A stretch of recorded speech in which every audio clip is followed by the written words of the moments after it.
എനിക്ക് ഏറെ പ്രിയങ്കരായ എൻ്റെ LPST UPST ഉദ്യോഗാർത്ഥികളെ 2026-27 LPST UPST പരീക്ഷ എഴുതാൻ പോകുന്ന ഉദ്യോഗാർത്ഥികൾ നേരിടുന്ന ഏറ്റവും വലിയ ഒരു ആശങ്ക, ആ ആശങ്ക എന്താണെന്നും അതിനുള്ള പരിഹാരം എന്താണെന്നും എന്നുള്ള കാര്യങ്ങളാണ് ഈ വീഡിയോയിൽ ഇന്ന് ഞാൻ ചർച്ച ചെയ്യാൻ ആഗ്രഹിക്കുന്നത്. പ്രിയപ്പെട്ടവരെ, നിങ്ങൾക്ക് വരാൻ പോകുന്ന LPST UPST പരീക്ഷകളിൽ നിങ്ങൾക്ക് ഏറ്റവും മികവുറ്റ രീതിയിലേക്ക് നിങ്ങൾക്ക് പരിശീലനം സിദ്ധിക്കാനും അതുപോലെ തന്നെ ആ പരീക്ഷ മികച്ച രീതിയിൽ എഴുതാനും ഈ വാക്കുകൾ ഒരു കാരണവശാലും നിങ്ങൾ മറക്കാതെ കേട്ടിരിക്കുക, ഓർത്തിരിക്കുക. നിങ്ങളിവിടെ ശ്രദ്ധിക്കേണ്ട ഏറ്റവും പ്രധാനപ്പെട്ട കാര്യം, നമുക്ക് സിലബസ് മാറുന്നു എന്ന് നമ്മൾ സങ്കല്പിക്കുക. മാറാനാണ് ഏകദേശം 75% സാധ്യത.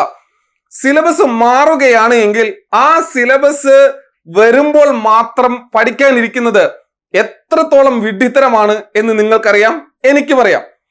പക്ഷെ എങ്കിലും സിലബസ് വരാതെ നമ്മൾ എങ്ങനെ പഠിച്ചു തുടങ്ങും എന്നതിനെ കുറിച്ച് ഒരു അങ്കലാപ്പ് നമ്മുടെ മനസ്സിൽ എപ്പോഴും ഉണ്ടാകും. സോ അതിന് നമ്മൾ ആദ്യം ചെയ്യേണ്ടത് എന്താണ് എന്ന് ചോദിച്ചു കഴിഞ്ഞാൽ അത് മറ്റൊന്നുമല്ല, പുതിയ സിലബസ് വന്നാലും ഒരു കാരണവശാലും നിലവിലെ സിലബസിൽ നിന്ന് ഒഴിവാക്കാൻ കഴിയാത്ത ഭാഗങ്ങളുണ്ടല്ലോ, അതിൽ നമുക്ക് പഠിച്ചു തുടങ്ങാമല്ലോ. അതിൽ യാതൊരു സംശയവുമില്ലല്ലോ, അത് യുക്തിയാണല്ലോ. എന്താ, ഒന്നുകൂടി പറയാം. അതായത് പുതിയ സിലബസ് വരികയാണെങ്കിൽ ആ പുതിയ സിലബസിൽ നിലവിലെ സിലബസിൽ നിന്നും ഒഴിവാക്കാൻ പറ്റാത്ത നിരവധി കൺസെപ്റ്റുകൾ ഉണ്ടാകുമല്ലോ, നിരവധി മേഖലകൾ ഉണ്ടാകുമല്ലോ. അത് ആഴത്തിൽ അങ്ങ് പഠിച്ചു കഴിഞ്ഞാൽ ഈ സിലബസ് മാറുമെന്നുള്ള ടെൻഷൻ നിങ്ങൾക്ക് ഉണ്ടാകുമോ? ഇല്ല. സോ അങ്ങനെ നമുക്ക് നിലവിൽ തന്നിട്ടുള്ള എല്ലാ മൊഡ്യൂളുകളിൽ നിന്നും ഒരു കാരണവശാലും public service commission LPST UPST പരീക്ഷയ്ക്ക് ഒഴിവാക്കാൻ കഴിയാത്ത പാഠഭാഗങ്ങൾ ഇതാ, നിങ്ങളൊന്ന് കണ്ടു നോക്കൂ. ആദ്യമേ നമുക്ക് കേരള ചരിത്രത്തിലേക്ക് കടക്കാം. കേരള ചരിത്രം എന്ന് പറയുന്ന ഒരു ഭാഗം, അത് നമുക്കറിയാം ഒരു മാർക്കിന്റെ ഒരു മേഖലയാണ്. കഴിഞ്ഞ പ്രാവശ്യം നമ്മൾ പഠിച്ചത് പഴശ്ശിരാജാവിനെയും വേലുത്തമ്പി ദളവയെയും അതുപോലെ തന്നെ പാലിത്തച്ഛനെയുമാണ്. ഇവിടെ പഴശ്ശിരാജാവിനെയും വേലുത്തമ്പി ദളവയെയും സ്ട്രിക്റ്റ് ആയിട്ട് ഇതിനകത്ത് ഉൾപ്പെടുത്തിയേ പറ്റൂ. 4ാം ക്ലാസ് മുതലുള്ള SCRT പാഠഭാഗങ്ങളിൽ കൃത്യമായും കേരള ചരിത്രത്തിന്റെ ഭാഗമായി ബ്രിട്ടീഷുകാർക്കെതിരെ ശക്തമായി ധീരമായി പോരാടിയിട്ടുള്ള 2 ശക്തരായിട്ടുള്ള ഭരണാധികാരികളല്ലേ പഴശ്ശിരാജാവും വേലുത്തമ്പി ദളവയും. കഴിഞ്ഞ പ്രാവശ്യം സിലബസിലുണ്ട്. പുതിയ സിലബസിൽ ഒരു കാരണവശാലും ഇവരെ 2 പേരെയും എന്ത് ചെയ്യില്ല, ഒഴിവാക്കില്ല. ഞാൻ എന്ത് ചെയ്തു? ഞാൻ പാലിത്തച്ഛനെ സ്കിപ്പ് ചെയ്തു. നിങ്ങൾക്ക് ധൈര്യമായി പഴശ്ശിരാജ പഠിക്കാം, അതുപോലെ തന്നെ വേലുത്തമ്പി ദളവയും പഠിക്കാം. ഇനി രണ്ടാമത്തെ മേഖലയാണ് കേരള നവോത്ഥാനം എന്ന് പറയുന്നത്. കേരളത്തിലെ നവോത്ഥാന നായകന്മാരെ എടുത്താൽ യഥാർത്ഥത്തിൽ ഇങ്ങനെ എടുത്തു നോക്കിയാൽ 20-ലധികം പേരുണ്ട്. കേരളത്തിലെ എല്ലാ നവോത്ഥാന നായകന്മാരെയും നമുക്ക് പഠിക്കാൻ സിലബസിൽ തരുമോ? ഇല്ല. പക്ഷേ ഈ നവോത്ഥാന നായകന്മാരിൽ കേരള സാമൂഹ്യ പരിഷ്കരണ നവോത്ഥാന പ്രസ്ഥാനവുമായി ബന്ധപ്പെട്ട മേഖലയുമായി ബന്ധപ്പെട്ട് ഏറ്റവും വീരോചിതമായിട്ടുള്ള സംഭാവനകൾ നൽകിയിട്ടുള്ള ഈ നവോത്ഥാന നായകന്മാരെ നമുക്ക് ഒഴിച്ചു കളയാൻ കഴിയില്ല.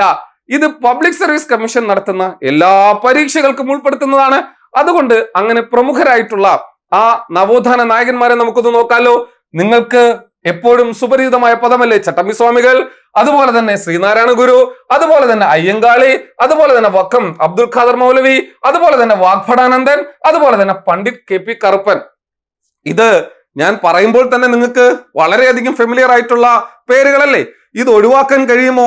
ഉറപ്പിച്ചോ, തറപ്പിച്ചോ, ഇപ്പൊ മുതൽ പഠിച്ചു തീർത്തോ, പഠിച്ചു തുടങ്ങിക്കോ.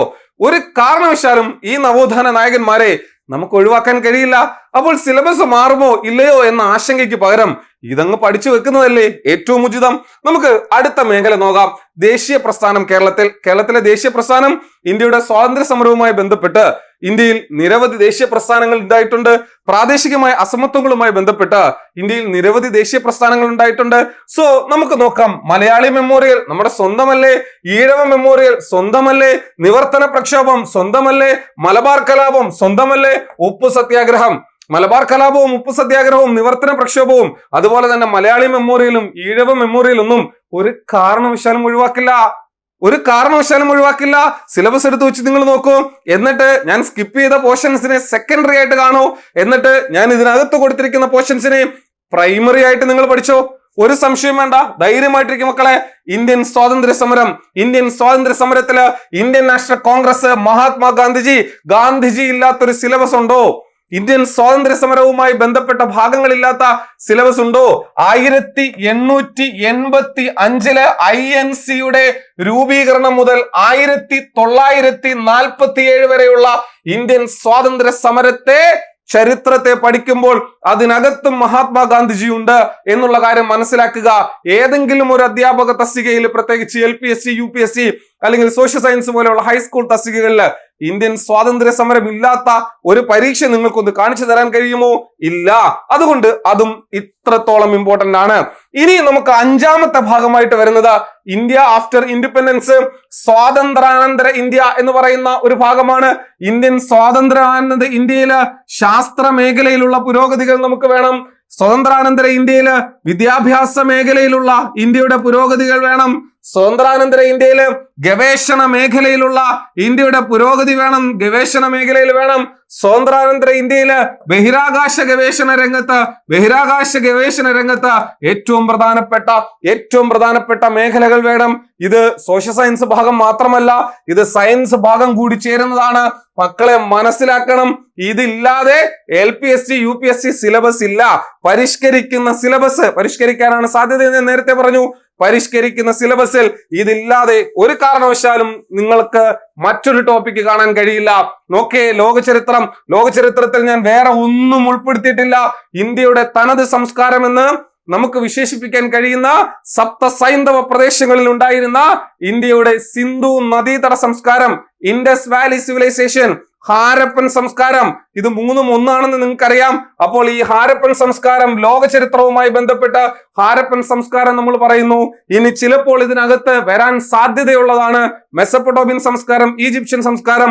തൽക്കാലം നിങ്ങൾ അത് പഠിക്കേണ്ട, തൽക്കാലം അത് പഠിക്കണം എന്നല്ല, ഉറപ്പുവരുത്തി പഠിക്കാൻ വേണ്ടിയുള്ളത് ഏതാണ്? ഹാരപ്പൻ സംസ്കാരമാണ്. 100% ഉറപ്പുള്ളത്. ഇൻ കേസ് ഇത് മാറിയാലും ഹാരപ്പൻ സംസ്കാരം എന്ത് ചെയ്യില്ല, ഒഴിവാക്കില്ല. പക്ഷേ രണ്ടെണ്ണം കൂടി ഞാൻ ഇതിനകത്ത് സെക്കൻഡറി ആയിട്ട് പറയും. ഒന്നാമത്തേത് ഏതെന്ന് ചോദിച്ചു കഴിഞ്ഞാൽ അത് ഈജിപ്ഷ്യൻ സംസ്കാരമാണ്. ഒന്നാമത്തേത് ഏതെന്ന് ചോദിച്ചു കഴിഞ്ഞാൽ, രണ്ടാമത്തേത് ഏതെന്ന് ചോദിച്ചു കഴിഞ്ഞാൽ അത് മെസപ്പൊട്ടോമിയൻ സംസ്കാരമാണ്. ഗ്രീക്ക് സംസ്കാരവും ചൈനീസ് സംസ്കാരവും ഒന്നും സാധാരണഗതിയിൽ വരാൻ സാധ്യതയില്ല എന്നുള്ള കാര്യം കൂടി ഞാൻ ഓർമ്മിപ്പിക്കുകയാണ്. നമുക്ക് ഭൂമിശാസ്ത്രത്തിലേക്ക് കടക്കാം അല്ലെ. വളരെ കുറച്ച് പോർഷൻസ് മാത്രമായിരുന്നു LPSC UPSCക്ക് നമുക്ക് ഓൾറെഡി ഭൂമിശാസ്ത്രത്തിൽ തന്നിട്ടുള്ളത്. സോ അതിനകത്ത് ഒഴിവാക്കാൻ കഴിയുന്നത് വലുതായിട്ടൊന്നുമില്ല. എല്ലാം വളരെ ഇമ്പോർട്ടന്റ് ആണ്. ഇന്ത്യയുടെ ഭൂപ്രകൃതി എന്ന് പറയുമ്പോൾ ഇന്ത്യയുടെ ടോപ്പോഗ്രഫിക്കൽ ക്യാരക്ടറിസ്റ്റിക്സ്, അതുപോലെ തന്നെ ഇന്ത്യയുടെ കാലാവസ്ഥ, ഇന്ത്യയിലെ നദികൾ എന്ന് പറയുമ്പോഴത്തേക്ക് ഹിമാലയൻ നദികളും അതുപോലെ തന്നെ ഉപദ്വീപീയ പീഠഭൂമിയിലെ നദികളും ഉണ്ട്. അതുപോലെ തന്നെ മണ്ണിനങ്ങൾ. ശരിയല്ലേ? ഇതില്ലാത്തൊരു പരീക്ഷ ഉണ്ടോ? അപ്പൊ നമ്മൾ സോഷ്യൽ സയൻസിന്റെ ഭാഗത്ത് നിന്നും, അതായത് ഇന്ത്യയിൽ ഏറ്റവും പ്രധാനമായും ജോഗ്രഫി പഠിക്കേണ്ട സോഷ്യൽ സയൻസിന്റെ ഭാഗത്തു നിന്നുള്ള കാര്യങ്ങൾ നമ്മൾ ഡിസ്കസ് ചെയ്തു. ഇനി നമുക്ക് സാമ്പത്തിക ശാസ്ത്രത്തിലേക്ക് പോകാം. The reserve bank of India, വാണിജ്യ ബാങ്കുകൾ എന്ന് പറയുന്ന ഭാഗം. വാണിജ്യ ബാങ്കുകൾ എന്ന് പറയുമ്പോൾ 1770 ബാങ്ക് ഓഫ് ഹിന്ദുസ്ഥാൻ എന്ന ബാങ്ക് മുതൽ 1770 ബാങ്ക് ഓഫ് ഹിന്ദുസ്ഥാൻ എന്ന് പറയുന്ന ബാങ്ക് മുതൽ, അതുപോലെ തന്നെ 1991 പുത്തൻ സാമ്പത്തിക നയം വരെയുള്ള ബാങ്കുകളുടെ പരിഷ്കരണവും അതിനുശേഷമുള്ള ബാങ്കുകളുടെ പരിഷ്കരണവും കൃത്യമായ രീതിയിൽ പഠിക്കണം. വരുന്ന എസ്റ്റാബ്ലിഷ്മെന്റുകൾ പഠിക്കണം. അതുപോലെ തന്നെ RBI, reserve bank of India എന്ന് പറയുന്ന ഇന്ത്യയിലെ ബാങ്ക്, അതിന്റെ SLR എന്താണെന്ന് പഠിക്കണം, CRR എന്താണെന്ന് പഠിക്കണം, ഓപ്പൺ മാർക്കറ്റ് ഓപ്പറേഷൻ എന്താണെന്ന് പഠിക്കണം, അതുപോലെ തന്നെ ബാങ്ക് റേറ്റ് എന്താണെന്ന് പഠിക്കണം, റിപ്പോ റേറ്റ് എന്താണെന്ന് പഠിക്കണം, റിവേഴ്സ് റിപ്പോ എന്താണെന്ന് പഠിക്കണം, സ്റ്റെറിലൈസേഷൻ എന്താണെന്ന് പഠിക്കണം, മോണിറ്ററി പോളിസീസ് പഠിക്കണം. സോ അതെല്ലാം RBIയുമായി ബന്ധപ്പെട്ട അതിന്റെ എസ്റ്റാബ്ലിഷ്മെന്റ് ബന്ധപ്പെട്ട് നമ്മൾ കൃത്യമായും പഠിച്ചിരിക്കണം. അങ്ങനെ ഇനി 9ാമത്തെ പോർഷനിലേക്ക് കടക്കുകയാണ്. നമ്മുടെ പൊളിറ്റിക്കൽ സയൻസിൽ നിന്നുള്ള പോർഷനാണ് രാഷ്ട്രതന്ത്രശാസ്ത്രം. ഈ 9ാമത്തെ പോർഷൻ എന്ന് കിടക്കുമ്പോഴും 9ാം ക്ലാസ്സിലെ SCERT കണ്ടന്റിലെ ഭാഗങ്ങളാണ് കൃത്യമായും LPSC UPSCയുടെ പഴയ സിലബസിൽ ഉൾപ്പെടുത്തിയിരുന്നത്. ആ സിലബസിലുള്ള ഒരു കാരണവശാലും പൊളിറ്റിയിൽ നിന്നും ഇന്ത്യൻ കോൺസ്റ്റിറ്റ്യൂഷനിൽ നിന്നും ഒഴിവാക്കാൻ കഴിയാത്തതാണ് ഇന്ത്യൻ ഭരണഘടനയുടെ ആമുഖം, മൗലിക അവകാശങ്ങൾ, മൗലിക കർത്തവ്യങ്ങൾ, പാർലമെന്റ്, ജുഡീഷ്യറി. സോ ഇതിനകത്ത് വരാൻ സാധ്യതയുള്ള ഒരു topic directive principles of state പോളിസിയാണ്. പക്ഷേ ഈ സാധനങ്ങളില്ലാതെ അടുത്ത സിലബസ് കാണില്ല. ജുഡീഷ്യറി എന്ന് പറയുമ്പോൾ എസ്പെഷ്യലി സുപ്രീം കോടതിക്ക് പ്രയോറിറ്റി കൊടുക്കണം എന്നുള്ള കാര്യം കൂടി ഞാൻ ഓർമ്മിപ്പിക്കുകയാണ്. ഇനി നമുക്ക് 10ാമത്തെ ടോപ്പിക്കാണ് സമൂഹശാസ്ത്രം. അതായത് നമുക്കറിയാം സോഷ്യോളജി എന്ന് പറയുന്ന ഒരു ഭാഗത്ത് നിന്ന് നമുക്ക് ഒരു സിലബസിൽ, പഴയ സിലബസിൽ ഒരു ടോപ്പിക് ഉണ്ടായിരുന്നു, 2 ടോപ്പിക്കുകൾ ഉണ്ടായിരുന്നു. അതിൽ ഒന്നാണ് സാമൂഹീകരണം, സോഷ്യലൈസേഷൻ എന്ന് പറയും. സോഷ്യലൈസേഷൻ എന്ന് പറയുന്ന ഒരു കൺസെപ്റ്റ്, സാമൂഹീകരണം. ഒരു ഉദ്യോഗാർത്ഥിയെ സംബന്ധിച്ചിടത്തോളം, LPSC UPSC ഉദ്യോഗാർത്ഥിയെ സംബന്ധിച്ചിടത്തോളം തന്റെ മുമ്പിലിരിക്കുന്ന ലോവർ പ്രൈമറി, അപ്പർ പ്രൈമറി ക്ലാസ്സുകളിലെ കുട്ടികൾക്ക് സാമൂഹീകരണത്തിന്റെ കൃത്യമായ സവിശേഷതകൾ ഉണ്ടോ, അല്ലെങ്കിൽ അതിനകത്ത് എന്തെങ്കിലും ബുദ്ധിമുട്ടുകൾ ഉണ്ടോ എന്ന് മനസ്സിലാക്കേണ്ടതിന്റെ ആവശ്യകത ഉള്ളത് കൊണ്ട് തന്നെ ഒരു കാരണവശാലും അടുത്ത സിലബസിൽ ഒഴിവാക്കാൻ കഴിയാത്തൊരു ഭാഗമായി ഞാൻ സജസ്റ്റ് ചെയ്യുന്നു സാമൂഹീകരണം എന്ന് പറയുന്ന ഒരു ഭാഗം. അപ്പോൾ ഇത്രയും കാര്യങ്ങളാണ് സോഷ്യൽ സയൻസിൽ നിന്ന് നമുക്ക് പഠിക്കാനുള്ളത്. നമ്മൾ ഇനി സയൻസ് സബ്ജക്റ്റുകളിലേക്ക് പോകുന്നു. സയൻസ് സബ്ജക്റ്റുകൾ ഒരു കാരണവശാലും നിങ്ങൾ എന്ത് ചെയ്യരുത്, ഒരു കാരണവശാലും സ്കിപ്പ് ചെയ്യരുത്. കാരണം നമ്മുടെ LPSC UPSC പരീക്ഷയ്ക്ക് ഏറ്റവും പ്രാധാന്യം അർഹിക്കുന്ന ഒരു ഭാഗമാണ് ഏതെന്ന് പറയുന്നത് സയൻസ് സബ്ജക്റ്റുകൾ എന്ന് പറയുന്നത്. സോ ഇവിടെ നോക്കുക, അതിൽ അളവുകളും യൂണിറ്റുകളും, ചലനം, ബലം, പ്രവൃത്തി, പവർ, ഗുരുത്വാകർഷണം, കാന്തികത, പ്രകാശത്തിന്റെ പ്രതിപതനം, അപവർത്തനം, ഊർജ പരിപാലനം, ഇത്രയും ഭാഗങ്ങൾ പുതിയ സിലബസിലും ഉറപ്പ് തന്നെയാണ്. ഒരു കാരണവശാലും ഇത് ഒഴിവാക്കില്ല. കാരണം ബേസിക് ആയിട്ടുള്ള കൺസെപ്റ്റുകളാണ്. അളവുകളും യൂണിറ്റുകളും, ചലനം, ബലം, പ്രവൃത്തി, പവർ, ഗുരുത്വാകർഷണം, കാന്തികത, പ്രകാശത്തിന്റെ പ്രതിപതനം, അപവർത്തനം, ഊർജ പരിപാലനം. ഇനി നമുക്ക് രസതന്ത്രത്തിലേക്ക് നോക്കാം. രാസമാറ്റങ്ങൾ, ഭൗതിക മാറ്റങ്ങൾ, ആറ്റത്തിന്റെ ഘടന, രാസബന്ധനം, വാതക നിയമങ്ങൾ, ആസിഡുകൾ, ബേസുകൾ, ലവണങ്ങൾ, ലോഹങ്ങൾ, ലോഹ നിർമ്മാണം. അതായത് രസതന്ത്രം നിത്യജീവിതത്തിൽ എന്ന് പറയുന്ന ഒരു ഭാഗമാണ് സാധാരണഗതിയിൽ 10ാം ക്ലാസ് വരെയുള്ള പരീക്ഷകൾക്ക് ഉൾപ്പെടുത്താറുള്ളത്. ഇവിടെ LPSC UPSC സിലബസിന്റെ ഭാഗമായിട്ടും അത്തരം ഭാഗങ്ങളാണ് കൂടുതലായി നമ്മൾ കണ്ടുവരുന്നത്.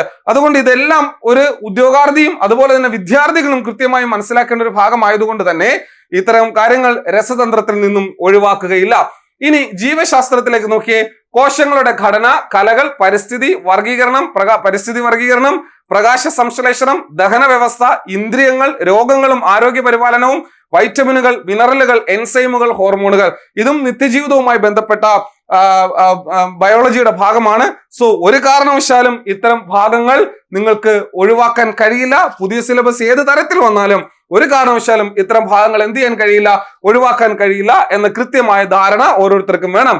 ഇനി സിമ്പിൾ അരിത്തമെറ്റിക്കിൽ നിന്ന് ഭിന്നസംഖ്യകൾ, ദശാംശ സംഖ്യകൾ, അനുപാതം, ശതമാനം, ശരാശരി, ദൂരവും സമയവും, ജാമിതി, ഘനരൂപങ്ങൾ, ലാഭം, നഷ്ടം, വിൽപ്പന, അതുപോലെ തന്നെ സർവ്വസമവാക്യങ്ങൾ, ക്ലോക്ക് കോഡുകൾ, ഇത്രയും ടോപ്പിക്കുകളെ ഞാൻ മാത്തമാറ്റിക്സില്, അരിത്തമെറ്റിക്കില്, സിമ്പിൾ അരിത്തമെറ്റിക്കില് ഞാൻ ഏറ്റവും പ്രൈമറി ആയിട്ട് സജസ്റ്റ് ചെയ്യുന്നു.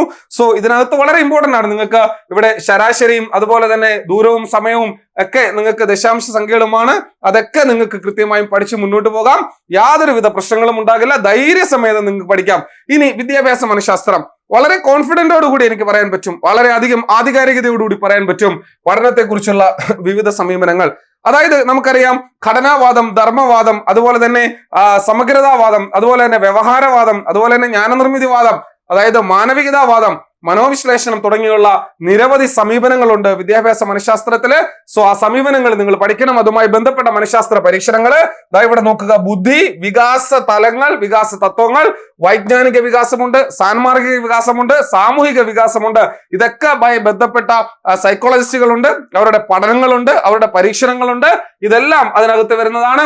അഭിപ്രേരണ, മോട്ടിവേഷൻ വരും. പാരമ്പര്യവും പര്യാവരണവും, ഹെറിഡിറ്റി ആൻഡ് എൻവയോൺമെന്റ് വരും. സമായോജന ക്രിയാതന്ത്രങ്ങൾ, ഇതൊക്കെ വലിയ പോർഷൻസ് ആണ്. ഉറപ്പായും സമായോജന ക്രിയാതന്ത്രങ്ങളൊക്കെ ഉണ്ടായിരിക്കും. മനഃശാസ്ത്ര ഗവേഷണ ഉപാധികളും രീതികളും എന്ന് പറഞ്ഞ് നമ്മൾ നിരവധിയായിട്ട് പഠിക്കാറുണ്ട്. സോ വ്യക്തിത്വം, പഠന വൈകല്യം, വിദ്യാഭ്യാസ ചിന്തകളും ദർശനങ്ങളും. സോ ഫിലോസഫിയിൽ നിന്നും ഞാൻ ഒരൊറ്റ പോർഷൻ മാത്രമേ ഉൾപ്പെടുത്തിയിട്ടുള്ളൂ. വിദ്യാഭ്യാസ ചിന്തകരും ദർശനങ്ങളും എന്ന് പറയുന്ന നമ്മുടെ 3 ദർശനങ്ങൾ, നമ്മൾ ഐഡിയലിസം, അതുപോലെ തന്നെ പ്രഗ്മാറ്റിസം തുടങ്ങിയ 3 ഫിലോസഫിക്കൽ സ്കൂൾ ഓഫ് തോട്ടും, അതുപോലെ തന്നെ അതിലെ പ്രമുഖ വക്താക്കളുടെ ജോൺ ഡൂയിയുടെ, ഗാന്ധിജിയുടെ, അരവിന്ദ ഘോഷിന്റെ, രവീന്ദ്രനാഥ് ടാഗോറിന്റെ, മോണ്ടിസോറിയുടെ ഒക്കെ കൺസെപ്റ്റുകൾ നമ്മൾ അവിടെ ഡിസ്കസ് ചെയ്യുന്നുണ്ട്. പക്ഷെ ഞാൻ ഒഴിവാക്കിയ ഒരു ഭാഗം അവിടെ എന്ന് പറയുന്നത് ടെക്നോളജിക്കൽ ബേസ് ഓഫ് എഡ്യൂക്കേഷൻ എന്ന് പറയുന്ന എഡ്യൂക്കേഷൻ ടെക്നോളജിയാണ് അവിടെ ഉപയോഗിച്ച് ഒഴിവാക്കിയത്. പക്ഷെ അത് ഒഴിവാക്കാൻ കാരണം അത് ആ സമയത്തെ റെലവന്റ് ഇംപ്ലിക്കേഷനുമായി ബന്ധപ്പെട്ട് മാത്രമേ ബുദ്ധിപരമായി നമുക്ക് പഠിക്കാൻ പറ്റൂ. പഴയ എയ്ഡുകളൊന്നും മറ്റും നമ്മൾ പഠിച്ചിട്ട് കാര്യമില്ല. സോ അതുകൊണ്ടാണ് എഡ്യൂക്കേഷൻ ടെക്നോളജി പൂർണ്ണമായിട്ടും ഞാൻ ആ ഭാഗത്ത് നിന്നും ഒഴിവാക്കിയത്. ഇനി നിങ്ങൾക്ക് ധൈര്യമായിട്ട് ഇംഗ്ലീഷിൽ ഒരു കാരണവശാലും ഒഴിവാക്കാൻ കഴിയാത്ത ഭാഗമാണ്, നിങ്ങൾക്കറിയാം, language comprehension. comprehension, articles, concord, tense, prepositions, language acquisition and learning. ഇവിടെ നമ്മൾ pedagogy വരുന്നു. അതുപോലെ തന്നെ assessment and evaluation of language teaching methodology വരുന്നു. അപ്പോൾ language comprehension, article, concord, tense, preposition, language acquisition and learning, assessment, അവിടെ tense ഒക്കെ ഒരു കാരണവശാലും ഒഴിവാക്കില്ല എന്നുള്ള കാര്യം ഓർത്തു വെക്കുക. ഇനി മലയാളത്തിലേക്ക് നമ്മൾ വരികയാണെങ്കിൽ സാഹിത്യപരം, പ്രായോഗിക വ്യാകരണം, പദശുദ്ധി, പദങ്ങൾ സമാസിക്കലും വിഗ്രഹിക്കലും, വാക്യരൂപങ്ങൾ, ഉദ്ഗ്രഥിത സമീപനം, അതുപോലെ തന്നെ ഭാഷാ പഠന സിദ്ധാന്തങ്ങൾ, വാർഷികാസൂത്രണം തുടങ്ങിയ ഭാഗങ്ങളും കൂടാതെ പെഡഗോജി മെത്തഡോളജിയിൽ നിന്ന് യൂണിറ്റ് ആസൂത്രണം, ദൈനംദിനാസൂത്രണം, വിലയിരുത്തൽ ഇവാലുവേഷൻ എന്നീ ഭാഗങ്ങൾ കൂടി ഉൾപ്പെട്ടുകൊണ്ടാണ് എന്ത് വരുന്നത്, മലയാളം വരുന്നത് എന്നുള്ള കാര്യം നിങ്ങൾ മനസ്സിലാക്കുക. ഇനി നമ്മൾ ഏറ്റവും അവസാനമായിട്ട് പറയുന്ന ഒരു ഭാഗമാണ് ആനുകാലികം, കറണ്ട് അഫേഴ്സ് എന്ന് പറയുന്നത്. എന്താ കറണ്ട് അഫേഴ്സിൽ? കറണ്ട് അഫേഴ്സ് ആരും ഇപ്പോൾ പഠിച്ചു തുടങ്ങണ്ട. കറണ്ട് അഫേഴ്സ് ഒരു 6 മാസം കഴിയുമ്പോൾ, ഇനി ഈ വീഡിയോ കാണുന്നവർ ഒരു 6 മാസം കഴിയുമ്പോൾ, ആ 6 മാസം കഴിയുമ്പോൾ മുതൽ നിങ്ങൾ പഠിച്ചു തുടങ്ങിയാൽ മതി. കാരണം നിങ്ങൾ ഇപ്പോഴേ കറണ്ട് അഫേഴ്സിന് നിങ്ങൾ സമയമെടുത്ത് മാറ്റിവെക്കണ്ട. ഇനി ഒരു 6 മാസം കഴിഞ്ഞിട്ട് നിങ്ങൾ കറണ്ട് അഫേഴ്സ് പഠിച്ചു തുടങ്ങിയാൽ മതി. കറണ്ട് അഫേഴ്സ് എഴുതി വെക്കുക. ഇന്നു മുതൽ വേണമെങ്കിൽ നിങ്ങൾക്ക് എഴുതി വെക്കാം. ഏറ്റവും ഇമ്പോർട്ടന്റ് ആയിട്ടുള്ള പത്ര കട്ടിങ്ങുകൾ, ദൂരദർശൻ ചാനലിലെ വാർത്തകൾ, ബഹിരാകാശ ഗവേഷണവുമായി ബന്ധപ്പെട്ട ഭാഗങ്ങൾ നോക്കുക. എപ്പോഴും കറണ്ട് അഫേഴ്സ് ഈ പറയുന്ന ആനുകാലികവുമായി ബന്ധപ്പെട്ട് ചോദിക്കുന്നത് ഇന്ത്യയുടെ സ്പേസ് റിസർച്ചുമായി ബന്ധപ്പെട്ട കാര്യങ്ങളാണ്. അതുപോലെ തന്നെ സെൻട്രൽ ഗവൺമെന്റിന്റെ സ്കീമുകളുമായി ബന്ധപ്പെട്ട്, കേരള ഗവൺമെന്റിന്റെ സ്കീമുകളുമായി ബന്ധപ്പെട്ട്. സോ പ്രധാനമായി ഇപ്പോൾ നിലവിലുള്ള ഓരോ ഔദ്യോഗിക പദവിയിൽ ഇരിക്കുന്നവരുടെ പേരൊന്നും പറയപ്പം പഠിക്കേണ്ട, അതൊക്കെ മാറി വരും. അതാണ് ഞാൻ ഇപ്പോൾ പഠിക്കണമെന്ന് ഉദ്ദേശിച്ച. പക്ഷേ എങ്കിലും സ്പേസും അതുപോലെ തന്നെ സെൻട്രൽ കേരള ലെവലിലുള്ള ഏറ്റവും ഇന്നോവേറ്റീവ് ആയിട്ടുള്ള ഏറ്റവും പ്രധാനപ്പെട്ട ഇംപ്ലിമെന്റ്സ് ഒക്കെ നിങ്ങൾ പഠിച്ചു വെക്കുക. അപ്പൊ ഇത്തരം കാര്യങ്ങളാണ് നിങ്ങൾക്ക് 100% ഉറപ്പായിട്ട് എനിക്ക് പറയാൻ കഴിയുന്നത്. ഇത്രയും കാര്യങ്ങൾ നിങ്ങൾ ഇപ്പോൾ തന്നെ പഠിച്ചു തുടങ്ങുക. നിങ്ങൾക്ക് അതിനകത്ത് ഒരു നഷ്ടവും വരില്ല. സിലബസ് മാറിയാലും ഇല്ലെങ്കിലും ഇത് നിങ്ങൾക്ക് പഠിച്ചേ പറ്റൂ. ഇത്രയും പോർഷൻസ് നന്നായിട്ട് പഠിക്കുന്ന ഒരാൾക്ക് ഒരു 70% മാർക്ക് നമുക്ക് കോൺഫിഡന്റോട് കൂടി പരീക്ഷയ്ക്ക് ഉറപ്പിക്കാം എന്നുള്ള കാര്യം നിങ്ങൾ മനസ്സിലാക്കുക. സോ മറ്റൊരു വീഡിയോയുമായി കാണാം. See you.